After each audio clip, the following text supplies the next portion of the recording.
Jackson. This is Half Court Hangout. All right, this is going to be our second team that we're doing in this NBA breakdown series that we have, and this time it's the Boston Celtics, and this is a really interesting team. You know, I'm actually big on Boston Celtics. I know their fans can be a bit of fanatics, but I'm actually liking Jason Tatum to really step up, and I can see him even going in the MVP conversation in 4 years down the road from now. Yeah, I would agree, and you know, I think they have solid pieces as well. With I think Jaylen Brown, sometimes his contributions I don't think are appreciated as much because you know Jason Tatum is definitely someone who in the next 5 years could be an MVP candidate. Even we don't really know his ceiling right now. So my take on the Boston Celtics, I can see them continuing to kind of push for one of the top seeds in the playoffs, finishing consistently at the 4 or 5 seed every year. But I don't think they can be in those 1, 2, 3 spots in the East until they get some veteran or kind of more bench pieces and more depth. Because their starters are very young, strong. You know, you got Kemba Walker, Jaylen Brown, Jason Tatum. But I really think they're going to need to have some more depth on the bench. If they like to bring in someone like Rondé Hollis-Jefferson or someone like that to kind of push for the bench. I would agree. And what do you think about one of the most interesting players on this team is Taco Fall? Absolutely. What do you think his potential is looking like? I don't really see it. I mean, I see the potential that he could bring to the table, but I don't think the Celtics are willing to give him that role. You know, if he went to a team, for instance, like who would give him a role, like I'm not really sure what team would. Maybe like someone like the Pistons, or some team like that, which because Andre Drummond had left, who is struggling at the center position to really give someone like this a shot. Yeah, I'm really not sure if, you know. I do compare him to Yao Ming a lot.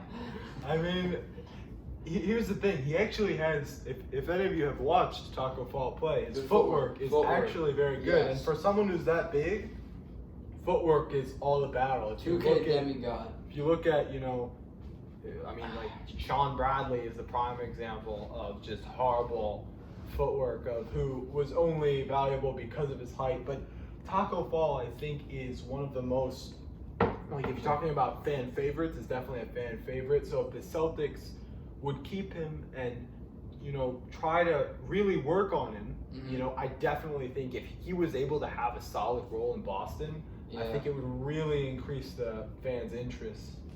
But yeah, do you think Boston has a chance at finals? You know, I'm not sure in the bubble. I don't. I really don't. I think they're going to need, you know, I do in 3 years. I think Jason Tatum really needs to step up into a superstar. He's an all-star now. I think he needs to fill that role of a superstar. I believe they need a, you know, more dominant big man as well. Daniel Tice and Enes Kanter are some of their big men, and obviously Taco we talked about before. But you know, I do think they need a player, you know, like a player that can really be a defensive threat because they have so many, you know, strong assets.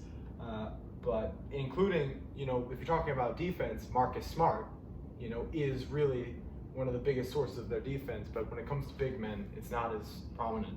So all in all, I'll give the Celtics, I'm going to give them a B+ going into the offseason. They're a really young team. You know, I think we could see I think they could benefit for some veteran pieces contributing to this team.